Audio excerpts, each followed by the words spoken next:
Ok, donc aujourd'hui on est parti, on va parler de l'insuffisance rénale chronique. Cette vidéo fait suite donc, à une première qui a été publiée il n'y a pas très longtemps sur l'insuffisance rénale aiguë, d'accord? Avec des rappels sur le fonctionnement du rein.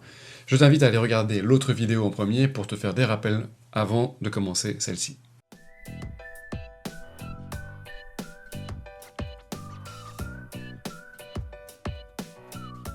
Donc, l'insuffisance rénale chronique. Eh bien, comme l'indique son nom, en fait, qu'est-ce que c'est? C'est l'insuffisance rénale qui va s'installer dans le temps.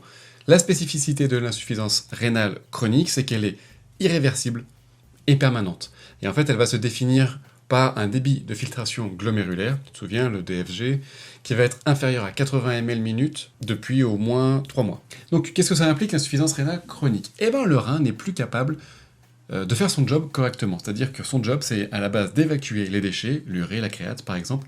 C'est également de réguler la concentration en potassium. Après, il y a sodium, il y a calcium et phosphore aussi, mais vraiment le potassium. C'est aussi de réguler un petit peu au niveau tensionnel avec, par exemple, du largage ou de la recapture d'eau. C'est gérer l'équilibre acido-basique. Et là, on va partir sur quelque chose qu'on avait un petit peu laissé de côté pour l'insuffisance rénale aiguë. On va parler de la fonction endocrine du rein.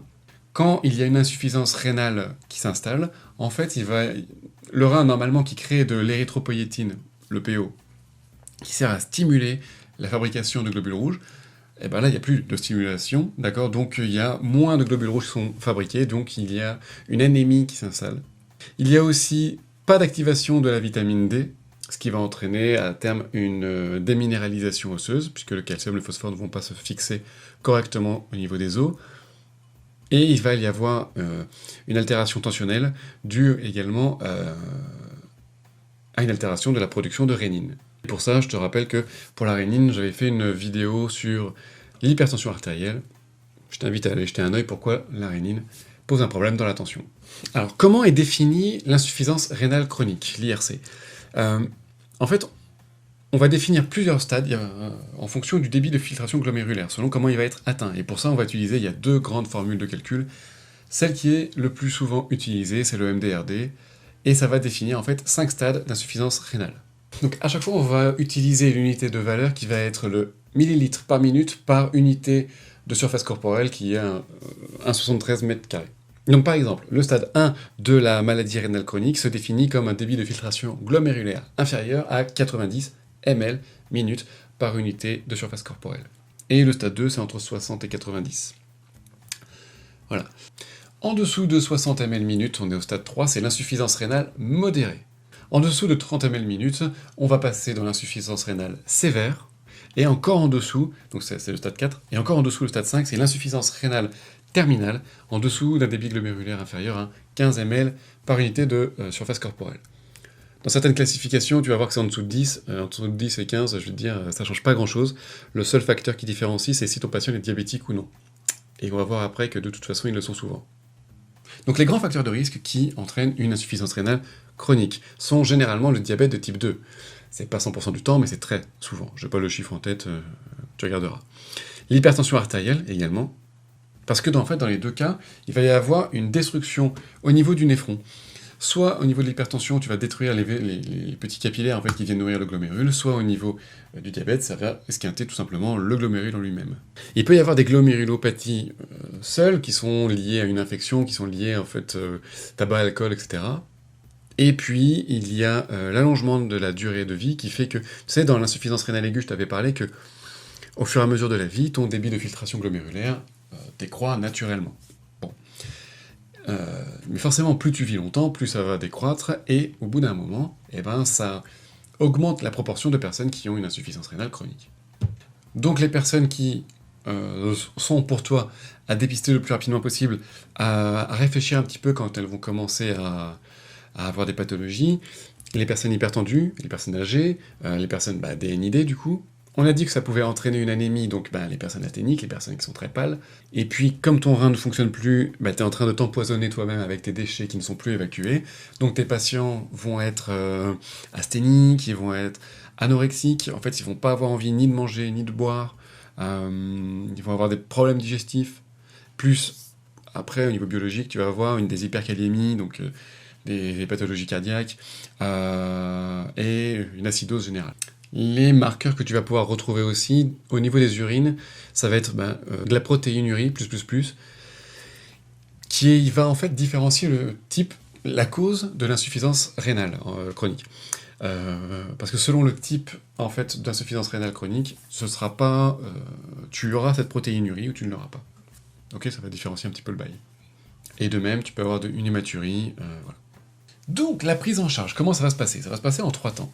Je te rappelle que l'insuffisance rénale chronique est irréversible et permanente. Ce qui est perdu pour toujours. Donc, ça va être pour toi d'abord l'éducation de ton patient, ça va être avant. Un patient qui va être hypertendu et ou diabétique, voilà, il va falloir anticiper pour justement limiter au maximum la gravité et limiter au maximum l'attaque des reins. Dans un deuxième temps, il va falloir gérer.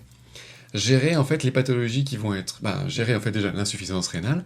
Qu'est-ce que tu vas pouvoir faire pour prendre en charge les pathologies liées à cette insuffisance rénale?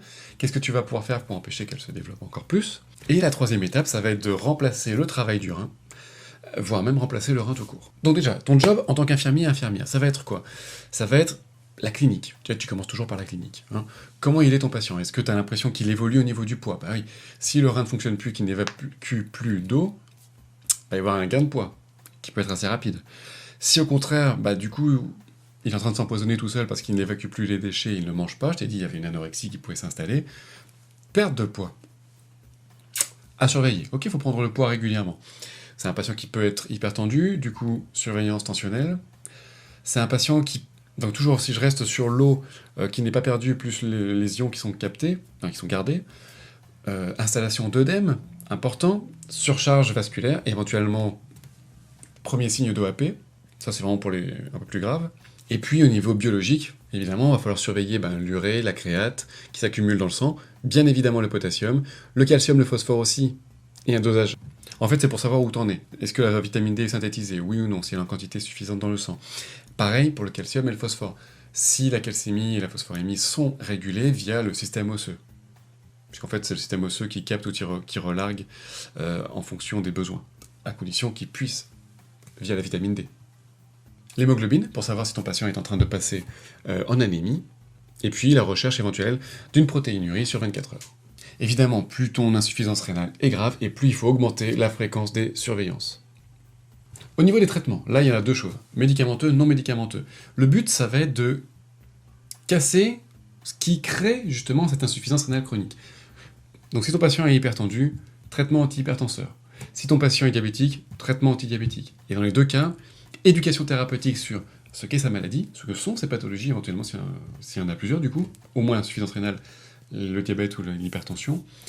Donc ça va être, il faut qu'il connaisse sa pathologie, qu'il connaisse ses traitements, qu'il connaisse un petit peu les tenants et les aboutissants de tout ça, et lui faire une éducation diététique. Qu'en fait, il va falloir qu'il adapte son alimentation, et qu'il s'hydrate correctement, mais voilà, pas trop, mais pas trop peu, qu'il limite son alimentation en potassium, c'est-à-dire tout ce qui est chocolat noir, banane, etc. Qu'il connaisse également les signes qui lui pourraient l'alerter, donc qu'il limite également les apports en sel, d'une manière générale, et en sucre encore plus pour le patient diabétique. Et il va falloir qu'il prenne conscience également qu'il y a certains traitements qui vont être interdits. Les AINS, les anti-inflammatoires non stéroïdiens, c'est fini. Les traitements en fait néphrotoxiques, en règle générale, donc on en avait déjà parlé, il y a certains antibiotiques, interdits. Les produits de contraste, limités au maximum, si vraiment c'est pas possible de faire sans, il faut avoir une grosse hydratation derrière pour évacuer au maximum. Et il faut faire attention parce qu'il y a certains antidiabétiques oraux qui sont incompatibles avec une insuffisance rénale chronique. Donc tout ça, il faut voir avec le médecin, évidemment, et avec le patient pour que lui il prenne conscience de ce qui lui arrive et qu'il soit pleinement impliqué. Donc éducation, thérapeutique, plus. Et ne pas oublier, avec le médecin, bien évidemment, il faut lui parler de la possible greffe de rein. Donc, voilà, lui parler de comment ça se passe, ce que c'est, est-ce que peut-être il en aura besoin ou non, mais en tout cas que le sujet soit déjà abordé. Ensuite, au niveau des traitements, va falloir traiter les conséquences, en fait. Donc, les conséquences de l'anémie, avec un traitement en fer, un traitement qui va stimuler, justement avec de l'EPO, qui va stimuler la synthèse des globules rouges, puisque le rein ne le fait plus, traitement vitaminique. Et puis, à un moment, il va falloir évacuer un petit peu tous les déchets du corps, ok. Et là, on va partir sur la dialyse. Et la dialyse, les dialyses, il en existe deux. La dialyse, le grand principe, c'est quoi? T'as un compartiment hyper concentré en quelque chose, t'as un deuxième compartiment très peu concentré en un même produit. Au milieu, tu as une membrane poreuse, une membrane semi-perméable, d'accord, entre ces deux compartiments. Et bien, naturellement, dans la nature, quand tu mets deux compartiments côte à côte avec une membrane semi-perméable entre deux, les éléments vont s'échanger pour s'équilibrer. Ce qu'on appelle l'osmose, le phénomène d'osmose. Après, tu peux forcer un petit peu les choses en fonction du type de dialyse que tu vas utiliser, en fonction de la taille du filtre que tu vas utiliser, voilà. Mais globalement, c'est ça. C'est le principe du filtre à café. Tu vois, tu passes quelque chose, il y en a un petit peu qui passe, mais pas tout. Les grosses molécules ne passent pas, les plus petites passent. Et au niveau de la dialyse, c'est ça qui va nous intéresser. Tout ne passe pas.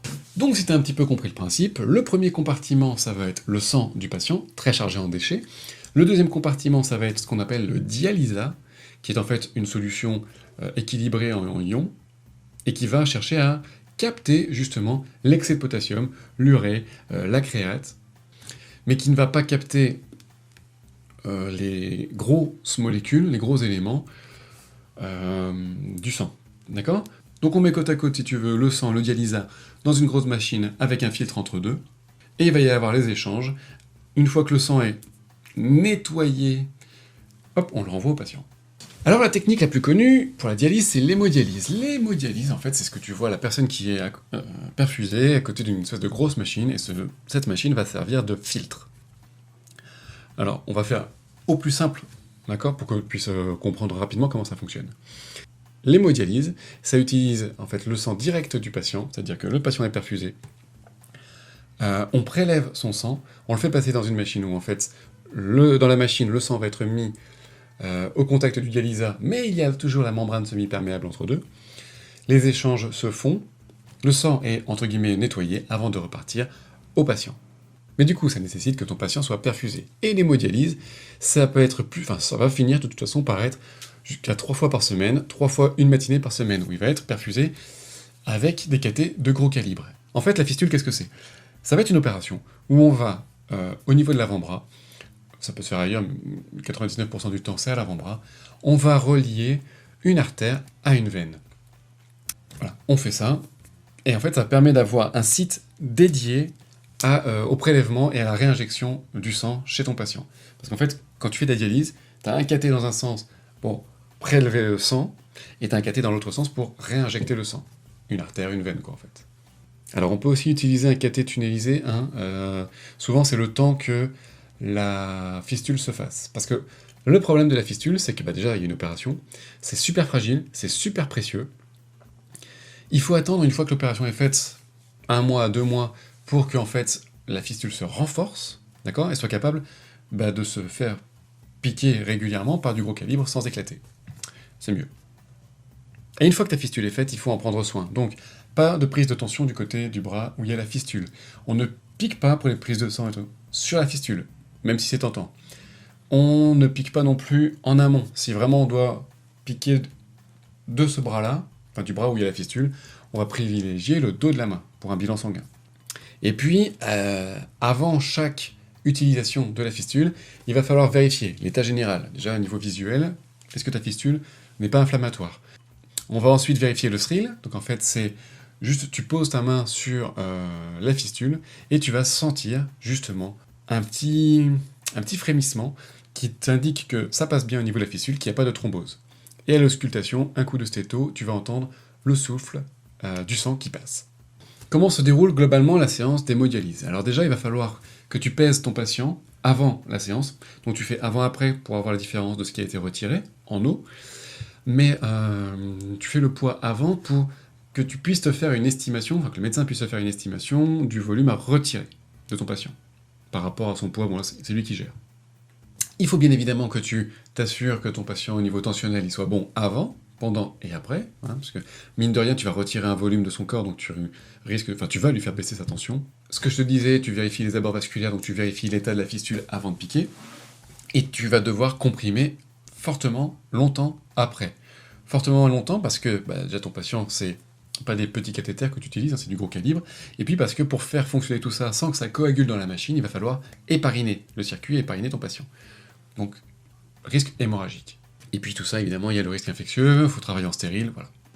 Il existe un deuxième type de dialyse, qui s'appelle la dialyse péritonéale. Alors, pour ce type de dialyse, en fait, il faut bien que tu te représentes quelque chose. Le péritoine, c'est un grand sac, au niveau de l'abdomen, qui englobe tous les organes. Dans la dialyse péritonéale, on va en fait injecter le dialysat, donc le liquide, directement dans le péritoine, ok, et on va laisser infuser le tout, comme du thé, et au bout d'un certain temps, on va retirer ce dialysat.